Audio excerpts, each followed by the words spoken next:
fisiológicos. En esta tercera sección vamos a hablar de drogas que se utilizan para la parada cardiorrespiratoria. Previo a hablar de los fármacos propiamente dichos, quiero hacer un repaso breve acerca de las causas reversibles del paro cardiorrespiratorio para poder comprender por qué se utilizan estos medicamentos. Siempre que hablen de causas reversibles de PCR, recuerden las 5H y las 5T. En estos últimos años se agregó una nueva H, que es hipoglucemia. Por lo tanto, cuando hablamos de causas reversibles de paro cardiorrespiratorio, podemos hablar de hipovolemia, hipoxia, hidrogeniones, que hace referencia a la acidosis, hipo o hiperpotasemia, hipotermia o hipoglucemia. Y con respecto a la 5T, podemos hablar del tórax a tensión o neumotórax a tensión, taponamiento cardíaco, tóxicos, trombosis pulmonar y trombosis coronaria. Conociendo ahora sí las causas reversibles de parada cardiorrespiratoria, vamos a hablar de los fármacos que más se utilizan.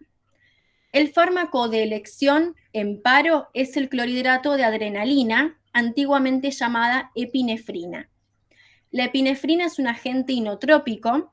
Si uno recuerda las propiedades del corazón y recuerda el inotropismo, sabemos que el inotropismo hace referencia a la contractilidad cardíaca. Por lo tanto, este agente inotrópico básicamente lo que hace es aumentar la fuerza de contractilidad del miocardio. Es un agonista alfa-beta adrenérgico, simpático mimético, inotrópico positivo y además es relajante del músculo liso bronquial. ¿Por qué hablo de también otro efecto off-label de la adrenalina, que es el del músculo liso bronquial? La adrenalina en general, cuando uno piensa en este fármaco, lo relaciona con el paro cardiorrespiratorio.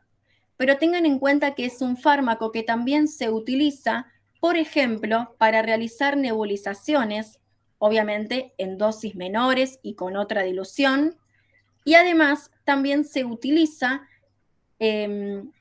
para realizar nebulizaciones específicamente, se administra por vía inhalatoria, en aquellos pacientes que han sido extubados recientemente. Siempre se recomienda al momento de la extubación de un paciente pediátrico tener preparada una nebulización con adrenalina. Se cargan 2 mililitros de adrena, es decir, 2 ampollas, y 3 mililitros de solución fisiológica.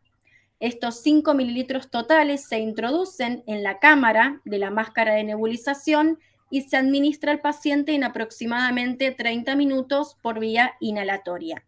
Es frecuentemente utilizado en el paciente que ha sido extubado recientemente. La presentación de la adrenalina es en ampolla, la posología es de 1 miligramo por mililitro y la preparación que vamos a realizar va a ser con una jeringa de 10 mililitros. Vamos a cargar la ampolla completa y la vamos a diluir hasta 10 mililitros con solución fisiológica. La relación final que nos queda es de 0,1 miligramos por mililitro. Y la dosis recomendada para parada cardiorrespiratoria es de 0,01 microgramos kilo cada 3 a 5 minutos. Cuando hablamos de adrenalina en infusión continua, por ejemplo, en pacientes cardiópatas, vamos a realizar la fórmula de 0,6 por kilo. Es decir, por ejemplo, si un paciente pesa 8 kilos, la dosis que vamos a diluir es de 5 miligramos en 100 mililitros de dextrosa al 5%. Por lo tanto, paciente que pesa 8 kilos, hago 0,6 por 8 y eso me da un resultado de 4,8. Lo voy a redondear a 5 miligramos. Por lo tanto, para infusión continua, en este paciente pediátrico que pesa 8 kilos, lo que vamos a hacer es cargar 5 ampollas de adrenalina en un Baxter de dextrosa al 5% de 100 miligramos. En general, se recomienda la dilución en 100 mililitros, pero esta situación, como he mencionado anteriormente, muchas veces varía dependiendo del establecimiento donde ustedes trabajen. Bien. En segundo lugar, encontramos el sulfato de atropina. La atropina es un estimulante cardiotónico, es un estimulante cardíaco en presencia de bradicardia vagal inducida. ¿A qué hago referencia cuando hablo justamente de bradicardia vagal inducida? El sulfato de atropina es una droga que se prepara no solo para el paciente en parada cardiorrespiratoria, sino también para aquellos pacientes que van a ser extubados. ¿Por qué? Porque muchas veces cuando se retira el tubo endotraqueal se estimula el nervio vago. El nervio vago es el 10º par craneal, cuando hablamos de sistema nervioso periférico, también llamado neumogástrico. Cuando estimulamos a este nervio, el paciente transcurre con bradicardia y esta bradicardia muchas veces se puede revertir y en algunos casos pueden inducir al paciente a una parada cardíaca. Por esta razón, siempre que a un paciente se lo está por extubar, se recomienda la preparación de sulfato de atropina. La presentación es en ampolla y la posología es de 1 miligramo por mililitro. La preparación la vamos a realizar con una jeringa de 10 mililitros. Vamos a cargar la ampolla completa y la vamos a diluir hasta 10 mililitros con solución fisiológica. La relación final del sulfato de atropina es igual que la adrenalina, 0,1 miligramos por mililitro. Y la dosis recomendada en pediatría es de 0,01 a 0,02 miligramos por kilo. En tercer lugar, encontramos el bicarbonato de sodio. El bicarbonato de sodio es una solución alcalinizante, es la principal solución alcalina de nuestro organismo y es regulada a través de los riñones. Si ustedes recuerdan medio interno, seguramente recordarán los sistemas de compensación respiratoria y de compensación renal. El bicarbonato de sodio es una sustancia alcalina, es una base, por lo tanto es lo contrario a un ácido. Esta solución alcalinizante se utiliza en el paciente en parada cardiorrespiratoria porque estos pacientes transcurren con acidosis respiratoria y metabólica. Por esta razón se administra el bicarbonato de sodio vía endovenosa. La presentación del bicarbonato es en Baxter de 100 mililitros. Son unos Baxter muy pequeños con letras verdes, fácilmente identificables. Y este bicarbonato de sodio siempre se prepara al medio. ¿Qué significa? Voy a cargar, por ejemplo, 20 mililitros de bicarbonato más 20 mililitros de agua destilada. ¿Bien? Y esto lo voy a administrar por acceso venoso central. Recuerden que en caso de paciente que se encuentra en parada cardiorrespiratoria y no presenta acceso central, si presenta acceso periférico y es de buen calibre y es un acceso seguro, podemos manejarnos con ese, pero si no, se recomienda la colocación de un acceso intraóseo. La dosis recomendada es de 1 miliequivalente por kilo cada 10 minutos de reanimación. Y es muy importante que tengan en cuenta que el bicarbonato de sodio nunca se debe administrar junto con la adrenalina, ¿sí? Ya que la adrenalina se inactiva en soluciones alcalinas. ¿Esto qué significa? Yo voy a administrar primero la adrena, Luego voy a lavar ese lumen con solución fisiológica y posteriormente voy a administrar el bicarbonato.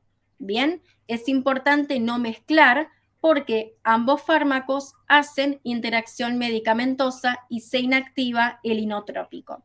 Así que es muy importante que lo tengan en cuenta. Por otra parte, en la parada cardiorrespiratoria también se utiliza el cloruro de calcio al 10%. ¿Por qué se utiliza el calcio? Porque el calcio funciona como fármaco inotrópico, ¿sí? Uno de los efectos terapéuticos del cloruro de calcio es el efecto inotrópico positivo. El calcio aumenta la fuerza contráctil del miocardio, la resistencia vascular periférica y la tensión arterial. La presentación del cloruro de calcio es en ampolla de 10 mililitros y se prepara, al igual que el bicarbonato, al medio. Por ejemplo, 10 mililitros de cloruro de calcio más 10 mililitros de agua destilada. Tanto el bicarbonato como el calcio se preparan con agua destilada o agua para inyectables. La dosis recomendada de calcio es de 20 miligramos por kilo y es muy importante no confundir cloruro de calcio, que es una ampolla de gran tamaño con letras amarillas, con el gluconato de calcio, que es una ampolla también de gran tamaño, pero con letras verdes. Es muy importante no confundir ambos compuestos. Y algo que quiero mencionar es que en aquellos pacientes cardiópatas que tienen bajo indicación médica reglado cloruro de calcio, por ejemplo, 1 mililitro de cloruro de calcio más 1 mililitro de agua destilada cada 4 horas por acceso venoso central, siempre que administren cloruro de calcio lo van a administrar en bolo, pero este bolo debe ser lento. Se recomienda que el cloruro de calcio se administre entre 1 y 2 minutos. ¿Sí? Este bolo debe durar entre 1 y 2 minutos. ¿Por qué? Porque el calcio es un fármaco que induce hipotensión severa. Y en aquellos pacientes, principalmente cardiópatas o con descompensación hemodinámica, esta hipotensión severa puede ser fatal. Por esta razón, el calcio lo vamos a administrar en bolo, pero esta administración debe ser siempre lenta y siempre por acceso venoso central.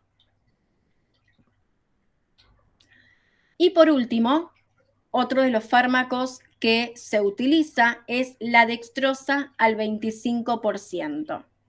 La dextrosa al 25% la conocemos todos, es una solución glucosada hipertónica que se presenta en Baxter de 500 mililitros o en ampollas de 10 mililitros.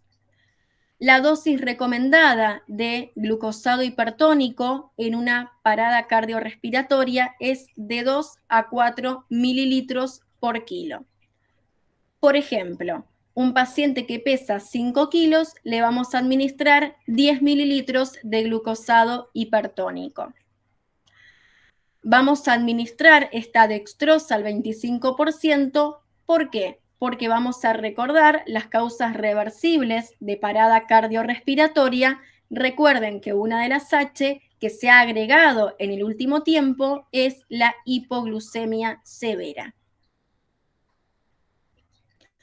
Algunos de los tips que yo muchas veces le brindo a los estudiantes cuando hablamos de drogas para paro cardiorrespiratorio es que recuerden el ABC. A hace referencia a adrenalina y atropina, B bicarbonato, C cloruro de calcio. Es una regla mnemotécnica muy fácil para recordar las drogas que sí o sí tenemos que preparar. Vamos a pasar a una cuarta sección donde vamos a hablar de agentes vasoactivos. Ustedes bien saben que cuando hablamos de vasoactivos podemos hacer referencia a dos tipos de fármacos, a los fármacos sinotrópicos o a los fármacos vasopresores. Los sinotrópicos van a actuar aumentando la contractilidad del miocardio y los vasoconstrictores o vasopresores van a actuar sobre las arterias coronarias, no sobre el miocardio. Y su efecto principal va a ser aumentar la tensión arterial. Dentro de los inotrópicos ya los hemos trabajado en drogas para PCR, el más utilizado es adrenalina. Y dentro de los vasopresores, el más utilizado es la noradrenalina. La noradrenalina es un potente vasoconstrictor alfa-beta adrenérgico que se administra justamente para elevar la tensión arterial. Produce mayor efecto sobre la tensión arterial media en comparación con la adrenalina. La presentación es en ampolla y la posología es de 4 miligramos en 4 mililitros. ¿Cómo la vamos a preparar? Vamos a diluir la dosis indicada en 100 mililitros de dextrosa al 5% para administrar por bomba de infusión continua, al igual que la epinefrina. La dosis recomendada de norepinefrina es de 0,05 a 0,1 microgramos kilo minuto. Tengan en cuenta que estos fármacos se administran en infusión continua. Y es importante recordar que la noradrenalina se utiliza en aquellos casos donde la resistencia vascular periférica se encuentra disminuida. Es lo que se conoce normalmente en pediatría como shock frío, ¿sí? Hace referencia a la resistencia vascular periférica disminuida. Vamos a observar miembros inferiores fríos al tacto, pueden presentar marmoreo, pueden presentar petequias, podemos encontrar pulsos periféricos ausentes o disminuidos. A eso hago referencia cuando hablo de resistencia vascular periférica disminuida, que es lo que se conoce como shock frío. Por otra parte, uno de los inotrópicos muy utilizados que se ha implementado y ha ganado gran terreno en las terapias pediátricas en los últimos años es el lactato de milrinona. La milrinona es un inotrópico positivo, se encarga de aumentar la contractilidad miocárdica y además produce vasodilatación. La presentación es en frasco ampolla, la posología es de 10 miligramos en 10 mililitros y la preparación, al igual que los vasoactivos que hemos trabajado hasta ahora, es en dextrosa al 5% para infusión continua. La dosis recomendada es de 0,25 a 0,75 microgramos kilo minuto. Y otro de los fármacos muy utilizados dentro de los agentes vasopresores es la arginina vasopresina. La vasopresina es la hormona antidiurética, que esta es producida por el hipotálamo y secretada al torrente sanguíneo por la neurohipófisis. Esta vasopresina actúa dentro de lo que son los mecanismos de compensación renal para elevar la tensión arterial. Pero también se utiliza en aquellos casos donde nuestro paciente pediátrico presenta un shock refractario a catecolaminas.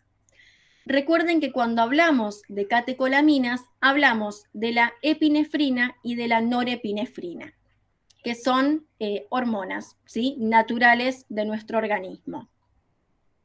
En aquellos pacientes donde se ha administrado adrena y noradrena y aún así no logramos elevar la tensión arterial, se recomienda la administración de vasopresina. La vasopresina se presenta en ampollas de 1 mililitro y ese mililitro contiene 20 unidades internacionales. La dosis recomendada de vasopresina es de 0,01 a 0,48 unidades kilo hora. Es muy importante que la vasopresina se debe utilizar como última instancia, último fármaco, ¿sí? Para elevar la tensión arterial. ¿Por qué? Porque es un fármaco que a altas dosis en un uso prolongado produce isquemia de miembros inferiores. Produce lo que se conoce hipoperfusión tisular severa. Esta hipoperfusión tisular severa puede obviamente progresar hacia una necrosis del miembro.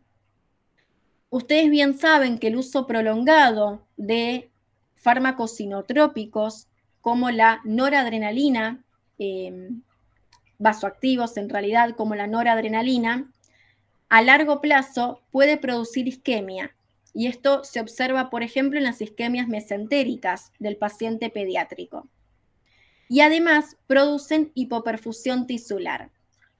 Pero la vasopresina es un fármaco que a comparación de la norepinefrina produce hipoperfusión tisular en un corto tiempo. ¿Bien? Esto significa que yo tengo un paciente pediátrico, por ejemplo, un shock séptico, que requiere vasopresina, siempre que este fármaco se pueda disminuir su dosis o suspender su goteo, es lo recomendado. Y se debe valorar diariamente si el paciente requiere o no vasopresina. Puse el ejemplo del shock séptico porque me parece una complicación súper interesante, porque cuando uno habla de shock séptico hace referencia a un estado de shock que se caracteriza por una respuesta inflamatoria sistémica y una respuesta de hipoperfusión tisular. Si a ese shock séptico que ya produce por su propia fisiopatología hipoperfusión tisular, le sumamos un vasoconstrictor como la vasopresina que presenta este efecto adverso, estos miembros inferiores se va a producir una injuria o una isquemia y una posterior necrosis en un corto tiempo. Y es importante tener en cuenta que esta isquemia y necrosis obviamente genera, como todos sabemos, mayores complicaciones, y podemos hablar de una situación fatal, ¿sí? Para nuestro paciente.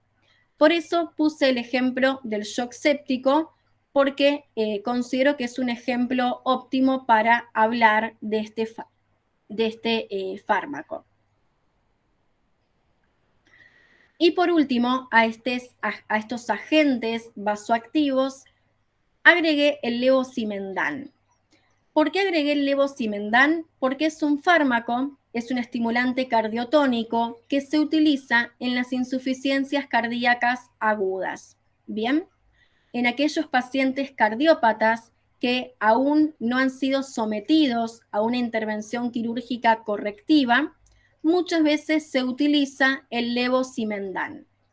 El levosimendan es un sensibilizador del calcio que permite la unión del calcio a las proteínas contráctiles. Cuando hablamos de proteínas, hablamos de enzimas cardíacas. El levosimendan es un fármaco de alto costo y se presenta en frasco ampolla. La posología es de 12,5 miligramos en 5 mililitros y la dosis recomendada es de 0,1 microgramos kilo minuto en una perfusión de 24 horas. Es muy importante que tengan esto en cuenta. El levosimendan siempre se administra en perfusiones de 24 horas y siempre se debe diluir en dextrosa al 5%. Bien, en esta quinta y anteúltima sección vamos a hablar de agentes antiarrítmicos. En este caso agregué los 3 más utilizados en la actualidad, que son la lidocaína, la adenosina y la amiodarona. En primer lugar, vamos a comenzar a hablar del clorhidrato de lidocaína. La lidocaína se utiliza en sus diferentes presentaciones para diversas cuestiones, ¿sí? Para lograr diversos efectos terapéuticos. Todos conocemos la presentación de la lidocaína en gel, por ejemplo, para utilizarlo en aquellos sondajes, por ejemplo, sondaje vesical, sondaje nasogástrico. ¿Por qué? Porque cumple una función lubricante. También conocemos la lidocaína, ¿sí? Que se administra en aquellos casos de intervenciones, como por ejemplo una PAMO, ¿sí? Que es una punción aspirativa de médula ósea, donde se irriga, ¿sí? Esta lidocaína y se administra como anestésico regional y anestésico local. Y además, otro de los efectos terapéuticos de la lidocaína es el efecto de agente antiarrítmico. Este fármaco se utiliza en aquellas arritmias como las taquicardias ventriculares, pero es importante tener en cuenta que es menos eficaz que la amiodarona en el tratamiento de las arritmias ventriculares, como la fibrilación ventricular y la taquicardia ventricular, que son los famosos ritmos desfibrilables de paro. La presentación es en frasco ampolla y la posología es de 10 miligramos por mililitro. Y la presentación total es de 20 mililitros. La dosis recomendada es de 1 miligramo por kilo, pudiendo repetir el doble de esta dosis, es decir, 2 miligramos kilo, si el primer bolo fue ineficaz. Y el mantenimiento es de 20 a 50 microgramos kilo minuto en goteo continuo. Tengan en cuenta que el uso de estos antiarrítmicos, lidocaína o amiodarona principalmente, se va a dilucidar de acuerdo con el tipo de arritmia que presenta el paciente. ¿Por qué? Porque no es lo mismo hablar de una bradiarritmia que de una taquiarritmia, y no es lo mismo hablar de una taquiarritmia supraventricular que de una taquiarritmia ventricular. Bien, esto es muy importante que lo tengan en cuenta, porque del tipo de arritmia que presenta el paciente vamos a decidir qué fármaco utilizar. En segundo lugar, como he mencionado, se encuentra el clorhidrato de amiodarona, ampliamente utilizado en la práctica clínica. Este agente antiarrítmico se utiliza principalmente para el tratamiento de las arritmias ventriculares y presenta mayor eficacia que la lidocaína en la FB y en la taquicardia ventricular. La presentación es en ampolla y la posología es de 50 miligramos por mililitro. Se recomienda una dosis de ataque y luego una dosis de mantenimiento. Es importante tener en cuenta que la amiodarona presenta múltiples marcas comerciales, ¿sí? Dependiendo del laboratorio que la produce y la comercializa, pero por lo general en la práctica se recomienda la marca Atlansil de la amiodarona, que es una ampolla muy similar a la que pueden observar en la presentación. Se suele recomendar esta marca porque se ha estudiado que presenta mayor eficacia, ¿sí?, en el tratamiento de estas arritmias o taquiarritmias ventriculares en comparación con otras marcas de laboratorio. Bien, es una recomendación que se suele hacer en la práctica. Esto no significa que ocurra siempre, porque va a depender del establecimiento y de la sección de farmacia. Y por último, otro de los agentes antiarrítmicos muy utilizados en la práctica clínica es la adenosina. Tengan en cuenta que estos fármacos que estoy mencionando a través de las diferentes secciones son fármacos que se suelen encontrar en los carros de paro. ¿Bien? ¿Por qué? son los que se utilizan, como he mencionado en un principio, con mayor asiduidad en las terapias pediátricas. La adenosina es un agente antiarrítmico, al igual que la lidocaína y la miodarona, y se utiliza para la conversión rápida a ritmo sinusal de taquicardias paroxísticas supraventriculares. Muchas veces se utiliza adenosina en la cardioversión, ¿sí?, de los pacientes. La presentación es en ampolla y la posología es de 6 miligramos en 2 mililitros. Es muy importante recordar que la administración de adenosina siempre debe ser una administración intravenosa rápida. Bien, ¿esto qué significa? Yo voy a tener una llave de 3 vías, voy a colocar en uno de los extremos de la llave la jeringa con adenosina, porque se administra en bolo rápido, y en el otro extremo de la llave, voy a colocar una jeringa con solución fisiológica. Voy a administrar rápidamente la adenosina, girar la llave y luego administrar rápidamente la solución fisiológica. Bien, es muy importante que esto lo tengan en cuenta. La administración debe ser intravenosa, rápida y obviamente a través de un acceso venoso central.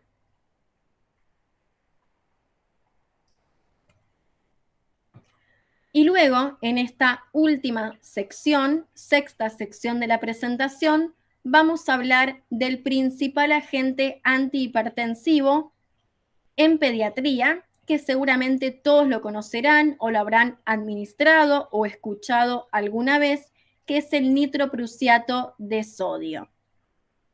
El nitroprusiato de sodio es un potente agente antihipertensivo y es un vasodilatador arterial y venoso y se suele utilizar en las emergencias hipertensivas de pacientes pediátricos o en aquellas hipertensiones arteriales refractarias. La presentación es en frasco ampolla. Se presenta en ampollas o frascos viales de 50 miligramos y se recomienda una dosis inicial y una dosis de mantenimiento. Es muy importante que tengan en cuenta que el nitroprusiato de sodio es un fármaco fotosensible, por lo tanto es necesario protegerlo de la luz para que éste pueda cumplir su efecto terapéutico y siempre se debe diluir en dextrosa al 5%. Antes de finalizar, voy a recordar que es esencial que todos nosotros como profesionales de enfermería conozcamos no solo el efecto terapéutico de estos fármacos y recordemos siempre los 10 correctos para la administración de medicación, sino también que tengamos en cuenta los efectos adversos que se pueden presentar, ¿bien? Para poder realizar un adecuado seguimiento y evolución de nuestros pacientes, que como bien saben es la última y quinta etapa de nuestro proceso de atención de enfermería. Les dejo mi contacto docente por si quedan dudas, consultas por resolver. Y sepan que igualmente voy a estar pendiente estos próximos días del Classroom por si surgen diversas dudas y bueno, tengan en cuenta que, y quédense tranquilos, que serán respondidas en los próximos días. Les agradezco muchísimo a todos su atención. Espero que el conocimiento que han logrado en esta clase sea realmente enriquecedor y que lo puedan obviamente implementar en su práctica diaria. Y como menciono siempre, trabajar en la formación continua con la finalidad de participar activamente en el proceso de mejora continua de la calidad y seguridad de nuestros pacientes. Muchas gracias a todos. Bueno, Marlene, muchísimas gracias, la verdad, con lujo, muy completa la clase, además estás en cada uno de los detalles, siempre estás renombrando cualquier duda que pueda llegar a surgir, vos las tenés en cuenta y la explicás y tenés mucha precisión, los powers son muy dinámicos, así que Vamos a ver si hay alguna pregunta en el YouTube Live. Hola, buenas tardes, Marlene. Muchísimas gracias por compartirnos tu conocimiento y tu tiempo sobre todo. Por el momento no tenemos ninguna pregunta en el YouTube, Te solamente agradezco mucho, Matías y Belén. La verdad es que para mí es un honor y una experiencia súper gratificante participar de estos cursos con la finalidad de hacer una nueva enfermería y enaltecer nuestra profesión. Es un gusto. Si no hay preguntas, quería agregar algo que no he mencionado durante la presentación, pero que considero importante tener en cuenta, que son los fármacos que se utilizan como antídotos. Cuando hablamos de antídotos, hablamos de un fármaco que busca revertir la acción de otro fármaco. El antídoto más utilizado en general y que todos conocemos es la naloxona, ¿sí? Que es el antídoto de la morfina, que se utiliza tanto en paciente pediátrico como en paciente adulto. El flumazenil, que es el antídoto de las benzodiazepinas, principalmente utilizado en aquellas sobredosis por midazolam. Y uno de los antídotos que considero importantes también mencionar es el carbón activado, que es ampliamente utilizado en pediatría para realizar los lavados gástricos, sobre todo en aquellas situaciones de intoxicación medicamentosa. Me parece importante renombrar que el carbón activado es eficaz únicamente durante los primeros 60 minutos post ingesta. Y otro de los antídotos es uno que ya ha aparecido en la presentación, que es la atropina. La atropina se utiliza también como efecto off-label para aquellas intoxicaciones de pacientes por órganos fosforados. Cuando hablamos de órganos fosforados, hablamos, por ejemplo, de insecticidas o plaguicidas. Justamente la atropina se utiliza como antídoto para este tipo específico de intoxicaciones. Excelente. Muchas gracias por el aporte este último que acabas de hacer, que sí, la verdad que es muy importante tener en cuenta cuáles son los diferentes antídotos y su importancia, ¿no? Dentro de una guardia de urgencia, sobre todo estas aclaraciones del carbón activado. Bueno, la verdad te agradezco mucho, has elevado sin duda el nivel y la calidad de la enseñanza, sos un orgullo para la profesión, la verdad que el nivel de disciplina que tenés es impecable.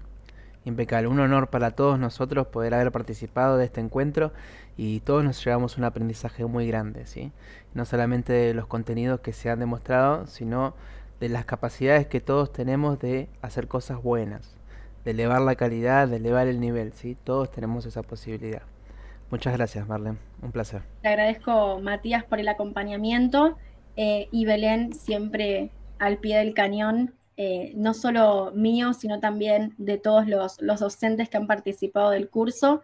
Gracias a Celeste Colombo, la coordinadora regional, por darme la oportunidad de participar de esta hermosísima y completísima capacitación, y también a todos aquellos estudiantes y espectadores que han estado presentes desde el primer día.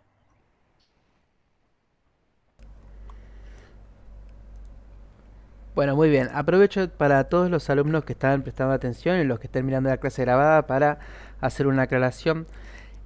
Con esta clase nosotros cerramos lo que es el curso de urgencias pediátricas. Lo único que nos queda pendiente, que se va a dar en la semana siguiente, es el examen final. Yo les recomiendo que vayan revisando los materiales, ¿sí? Los manuales, por sobre todo, que son un resumen bibliográfico, que vayan tratando de completar las actividades de autoevaluación porque sirven para su aprendizaje. Recuerden que no son calificadas por, por la coordinación ni por los docentes, que son solamente para que ustedes puedan entender su propio avance, su propia evolución en el aprendizaje del curso. Nos estaremos comunicando por Classroom, determinando las pautas a seguir, la modalidad de evaluación, y con el examen aprobado van a recibir el correspondiente diploma, ¿sí? Seguimos la comunicación por Classroom. Les deseo éxitos a todos. Agradezco enormemente a cada uno de los docentes que participaron con este desafío, ¿sí? Con esta capacitación, con este curso de urgencias pediátricas, que era un tema muy necesario en la región. Sin duda tuvimos disertantes de lujo, sin duda supimos elevar el nivel, hemos brindado herramientas de apoyo del aprendizaje excelentes, con muy buena bibliografía, se han roto esquemas antiquísimos de la práctica clínica de enfermería, como por ejemplo en la clase de síndrome febril. Así que los invito a reflexionar sobre todo lo que hemos visto en estos encuentros. Les agradezco mucho su participación. Agradezco mucho a Región Sanitaria 7, en especial a la licenciada Celeste Colombo, que es nuestra coordinadora regional, por facilitarnos el acceso al aprendizaje de calidad. Sin más, gracias a Belén también, que siempre está atenta al Classroom, al YouTube Live, a los comentarios. Muchas gracias eternas a todos. Un placer.